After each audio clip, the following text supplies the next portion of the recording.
भारत में पिछले 24 घंटे में देश में 3,805 नए लोग इस वायरस से संक्रमित हुए। हालांकि ये मामला कल की तुलना में कम है।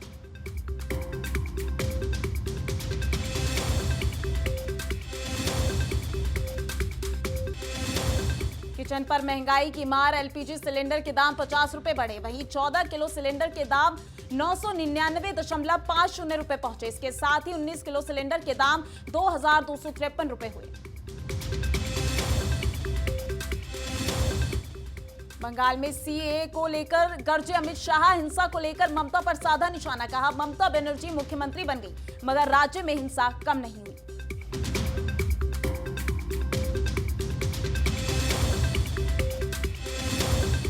तजिंदर बग्गा पर सियासी पारा हाई। आप और बीजेपी अपने सामने एक दूसरे पर गुंडागर्दी करने का लगाया आरोप।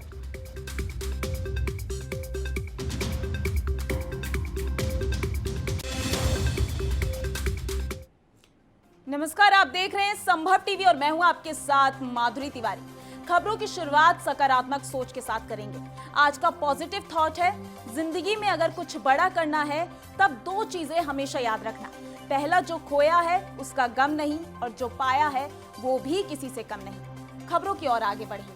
वहीं खबर आ रही है, केंद्रीय गृह मंत्री अमित शाह 2 दिवसीय बहुचर्चित पश्चिम बंगाल दौरे पर हैं। शाह 2021 के विधानसभा चुनाव में बीजेपी को मिली करारी हार के बाद पहली बार बंगाल दौरे पर आए हैं, लिहाजा इसे काफी अहम माना जा रहा है।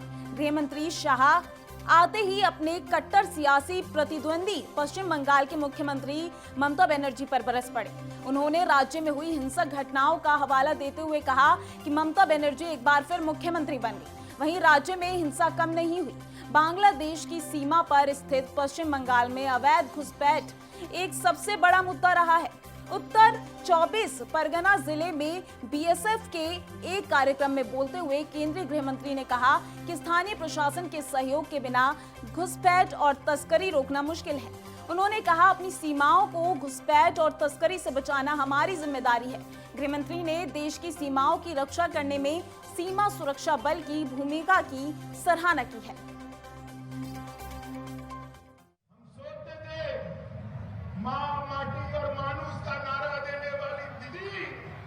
जब 3 बार बंगाल की जनता मुख्यमंत्री बनाई, तब अब तीसरी बार सुधरेगी, वो सुधर जाएगी, ऐसा हम मानकर चलते थे। 1 साल तक राह दिखा। बंगाल के लोगों, बताइए, आज बंगाल के अंदर अत्याचार कम हुआ है क्या? जोर से बोले, हुआ है क्या? कटमनी बंद हुआ है क्या? भ्रष्टाचार बंद हुआ है क्या? सिंडिकेट का राज बंद हुआ है क्या? भाजपा के कार्यकर्ताओं की हत्या बंद हुई है क्या? ममता दीदी, 3 बार आपको चुनाने के बाद भी आप नहीं सुधर रही है। आप ये मत सोचना कि भाजपा वाले लड़ेंगे नहीं। मैं आज यहां उत्तर बंग की भूमि पर कहकर जाता हूं, जब तक आप बंगाल की जनता पर अत्याचार, भ्रष्टाचार, कटमनी और सिंडिकेट का राज समाप्त नहीं करेगी, भारतीय जनता पार्टी आपके खिलाफ अपनी लड़ाई चालू रखेगी और उसको परिणाम तक हम पहुंचाएंगे। आप क्या सोचते हो कि बंगाल के गरीबों का अधिकार आप लूटोगे और भारतीय जनता पार्टी चुप रहेगी? संभव ही नहीं। हम तो मोदी जी के नेतृत्व में सोनार बांग्ला का स्वप्न लेकर बंगाल के अंदर निकले। तो आज मैं उत्तर बंगाल में आया हूं। मैं आपको स्पष्टता कर जाता हूं, तृणमूल कांग्रेस सीएए के बारे में अफवाहें फैला रही है कि सीएए जमीन पर लागू नहीं होगा। मैं आज कहकर जाता हूं, कोरोना की लहर समाप्त होते ही सीए को हम जमीन पर उतारेंगे और हमारे भाइयों को नागरिकता देना। ममता दीदी, आप तो यही चाहती हो कि घुसपैठ चलती रहे और बंगाल से जो शरणार्थी आए हैं उनको नागरिकता न मिले, मगर कान खोलकर तृणमूल वाले सुन ले, सीए वास्तविकता था, वास्तविकता है और वास्तविकता रहने वाला। इसलिए आप कुछ नहीं बदल सकते हो। माताओं, भाइयों, बहनों, ये नॉर्थ बंगाल हमारा पूरे उत्तर पूर्व से जोड़ने वाला प्रवेश द्वार है। यहां पर बंगाली, गोरखा, राजवंशी, आदिवासी, कोच, मेचे, राभा, टोटो और हिंदी भाषी सब एक दूध में जैसे शक्कर मिल जाती है, इस तरह से रहते हैं। टीएमसी इसमें भेद कराना चाहती है। मैं आपको बताता हूं, इसमें कोई भेद नहीं। वहीं तेलंगाना के दौरे पर गए बीजेपी के राष्ट्रीय अध्यक्ष जेपी नड्डा ने तेलंगाना के महबूब नगर में एक जनसभा को संबोधित करते हुए केसीआर सरकार पर जमकर हमला बोला। इस दौरान उन्होंने पार्टी कार्यकर्ताओं को उनके कार्यों के लिए धन्यवाद किया। नड्डा ने राज्य की मौजूदा चंद्रशेखर राव सरकार पर जमकर निशाना साधा। उन्होंने जनसभा को संबोधित करते हुए कहा कि दुबका में धमाका में क्या हुआ और हुजूराबाद में हुजूर गिर गए। इन घटनाओं ने केसीआर साहब को विचलित कर दिया है। ये इशारा है कि जनता यहां बदलाव चाहती है। केसीआर सरकार को आड़े हाथ लेते हुए बीजेपी प्रमुख ने कहा कि तेलंगाना में केसीआर की सबसे भ्रष्टाचारी सरकार है। कालेश्वरम प्रोजेक्ट केसीआर के लिए एटीएम हो गया है। पहले कालेश्वरम प्रोजेक्ट 20,000 करोड़ रुपए का था, आज 1.20 हजार करोड़ का हो गया है। उन्होंने कहा केसीआर सरकार भ्रष्टाचार होने के साथ ही ये तुष्टीकरण को भी बढ़ा रही है। ये फूट डालो और राज करो करने की बात कर रही है, लेकिन तेलंगाना की जनता प्रबुद्ध है। यहाँ की जनता लड़कर अपना हक लेना जानती है। आने वाले समय में तेलंगाना की धरती में कमल खिलेगा। पर आपको एक बात बताना चाहता हूं कि यह सरकार केसीआर की, this is one of the most corrupt government, यह सबसे भ्रष्टाचारी सरकार है, इसको आपको याद रखना चाहिए। और जब मैं ये कहता हूं तो मैं ये भी कहना चाहता हूं कि कालेश्वरम का प्रोजेक्ट केसीआर के लिए एटीएम हो गया है। केसीआर के लिए यह दूध वाली गाय हो गई है। और यह प्रोजेक्ट जो उस समय 20,000 करोड़ रुपए का था, आज 1,20,000 करोड़ का हो गया है। 88,000 करोड़ रुपए एक्स्ट्रा लगे हैं और उसके बावजूद भी इरिगेशन का पानी 1 इंच भूमि को नहीं मिला है। क्या मैं सच बोल रहा हूं? मैं सच बोल रहा हूं? यह केसीआर का भ्रष्टाचार का जीता जागता प्रमाण है। आप बताइए, कोरोना में सारी दुनिया के देश लड़खड़ा गए थे कि नहीं लड़खड़ा गए थे? अमेरिका, फ्रांस, जर्मनी, इटली, ये सभी देश स्वास्थ्य में हमसे अच्छे थे, लेकिन कोरोना के सामने इन्होंने अपने आप को असहाय पाया। और मोदी जी ने अपने नेतृत्व के कारण और भारत की जनता का भरपूर आशीर्वाद मिलने के कारण 130 करोड़ के देश को बचा लिया और उसको एक तरीके से सुरक्षा कवच पहनाया। क्या ये सच्चाई नहीं है कि आप लोग आज बिना मास्क के इतने नजदीक बैठे हैं? ये इस कारण से बैठे हैं कि मोदी जी ने 190 करोड़ डोज 130 करोड़ की जनता को बूस्टर के साथ सुरक्षा कवच दे दिया, मुफ्त में दिया। इस बात को भी हमको याद रखना है। इसीलिए मित्रों, आज हम ये कह सकते हैं कि ये प्रो रिस्पॉन्सिव सरकार, ये प्रो रिएक्टिव सरकार है जो लोगों की चिंता करती है। और जब मोदी जी लॉकडाउन लगा रहे थे, जब मोदी जी लोगों की चिंता कर रहे थे, तो उस समय केसीआर यहां पर सारे प्रोटोकॉल्स की धज्जियां उड़ा रहे थे। मैं सच बोल रहा हूं कि नहीं बोल रहा हूं? मैं सच बोल रहा हूं कि नहीं बोल रहा हूं? विधानसभा में उन्होंने मजाक उड़ाया था कि नहीं उड़ाया था कोरोना प्रोटोकॉल का? और जब प्रजातंत्र की आवाज उठने लगी तो यही कोरोना के प्रोटोकॉल का हवाला देकर के संजय बंटी को अरेस्ट करने का काम, ये गैर प्रजातांत्रिक काम किया तो केसीआर की सरकार। पंजाब के किसानों को लेकर भगवंत मान की सरकार ने बहुत बड़ा फैसला किया है। पंजाब के सीएम भगवंत मान ने ऐलान किया है कि राज्य में अब मूंग की दाल की खरीद न्यूनतम समर्थन मूल्य पर होगी। पंजाब सरकार के इस फैसले के बाद राज्य के किसान अब साल में 2 नहीं बल्कि 3 फसलों का लाभ ले सकते हैं। पंजाब के सीएम भगवंत मान ने बयान जारी कर कहा, मूंग की फसल 55 दिन के अंदर तैयार हो जाती है।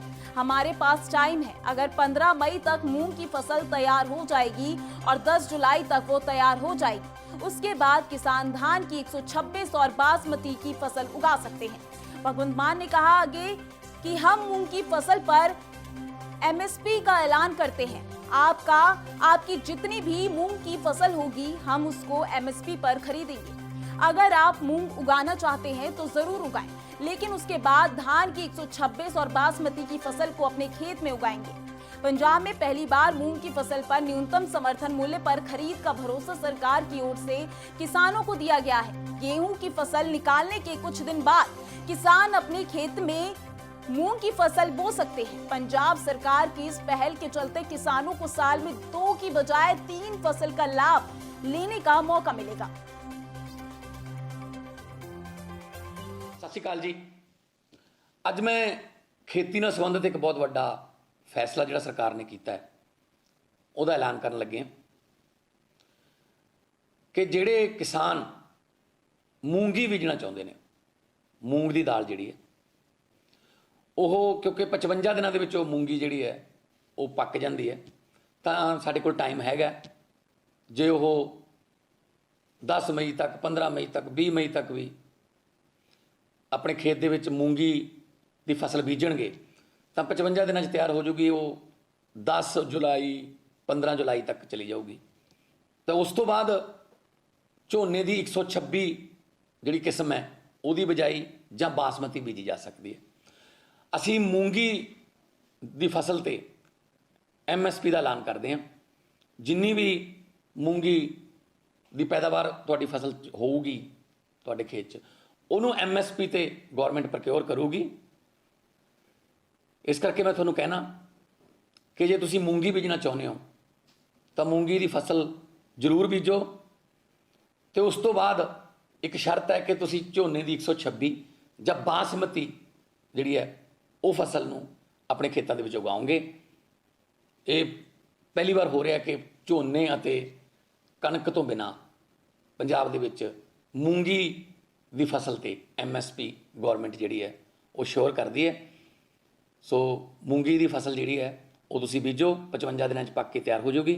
ਉਸ ਤੋਂ ਬਾਅਦ ਤੁਸੀਂ ਝੋਨੇ ਦੀ 126 ਜਾਂ ਬਾਸਮਤੀ ਦੀ ਕਿਸਮ ਜਿਹੜੀ ਹੈ ਉਹ ਆਪਣੇ ਬਿਜਾਈ ਕਰ ਸਕਦੇ ਹੋ। ਸੋ ਇਹ ਇੱਕ ਸਮਝ ਲਓ ਐਕਸਟਰਾ ਇੱਕ ਵੱਧ ਫਸਲ ਮਿਲ ਗਈ 55 ਦਿਨਾਂ ਦੇ ਵਿੱਚ ਤੁਹਾਨੂੰ ਕਣਕ ਤੇ ਝੋਨੇ ਦੇ ਵਿਚਾਲੇ ਇੱਕ ਵੱਧ ਫਸਲ ਮਿਲੂਗੀ। ਜਿੰਨੀ ਵੀ ਉਹਦੀ MSP ਤੈਅ ਹੈ ਉਹਦੇ ਤੇ ਅਸੀਂ मूंगी ਨੂੰ दिल्ली बीजेपी नेता तेजिंदर पाल सिंह बग्गा की गिरफ्तारी को लेकर सियासी घमासान छिड़ गया है। बीजेपी के बाद अब आप विधायक आतिशी ने प्रेस कॉन्फ्रेंस करके दिल्ली पुलिस और बीजेपी पर सवाल खड़े किए हैं। आतिशी ने इस प्रेस कॉन्फ्रेंस में कहा है कि बीजेपी और अमित शाह की दिल्ली पुलिस ने एक गुंडे को बचाने के लिए गैर कानूनी तरीके से पंजाब पुलिस को बंधक बनाया है। आतिशी ने इस प्रेस कॉन्फ्रेंस में कहा है कि पिछले कई दिनों से हम कई बार ये मुद्दा देश की जनता के सामने रख रहे हैं कि बीजेपी एक गुंडों लफंगों की पार्टी है। बीजेपी के नेता हिंसा और तोड़फोड़ और दंगा भड़काते हैं। ये बात आज पूरे देश की जनता कह रही है। ऐसा ही बीजेपी के नेता तेजिंदर बग्गा पर पंजाब पुलिस ने एक केस फाइल किया क्योंकि इन्होंने पंजाब का माहौल बिगाड़ने की कोशिश की और सांप्रदायिक दंगा भड़काने की कोशिश की। इन्हें 5 पर जांच में शामिल होने के लिए 5 बार समन भेजा और गिरफ्तारी के लिए पूरे कानूनी प्रक्रिया का पालन भी किया। पिछले कई दिनों से हम बार बार ये मुद्दा देश की जनता के सामने रख रहे हैं कि भारतीय जनता पार्टी एक गुंडों की पार्टी है। भारतीय जनता पार्टी लफंगों की पार्टी है। भारतीय जनता पार्टी के नेता हिंसा करवाते हैं। भारतीय जनता पार्टी के नेता तोड़ फोड़ करते हैं। भारतीय जनता पार्टी के नेता दंगई हैं, दंगे भड़काते हैं। ये बात ना सिर्फ आम आदमी पार्टी कह रही है, आज पूरे देश की जनता इस बात को कह रही है कि वो भारतीय जनता पार्टी की इस गुंडागर्दी से परेशान है। ऐसे ही भारतीय जनता पार्टी के एक गुंडागर्दी करने वाले, लफंगई करने वाले, हिंसा करने वाले, दंगे भड़काने वाले नेता हैं श्री तेजिंदर बग्गा, जो ये सारी वैल्यूज भारतीय जनता पार्टी गुंडागर्दी की, दंगों की, लफंगई की, जो भारतीय जनता पार्टी की हैं, उनका साक्षात स्वरूप हैं तेजिंदर बग्गा जी। तेजिंदर बग्गा जी वही नेता हैं जिन्होंने सुप्रीम कोर्ट के परिसर के अंदर घुसकर एक वकील पर हमला किया था।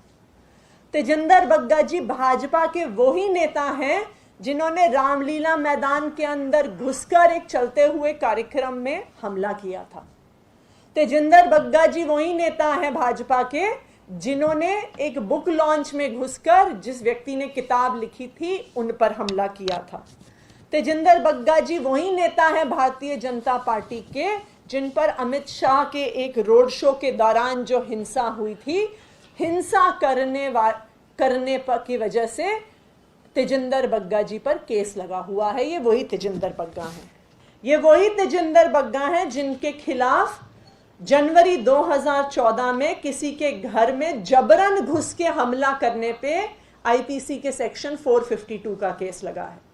ये वही तेजिंदर बग्गा हैं जिन पर दंगे भड़काने, धार्मिक विद्वेष फैलाने, धर्म, जाति और समुदाय के नाम पर माहौल खराब करने का आईपीसी सेक्शन 153A के तहत केस दर्ज है।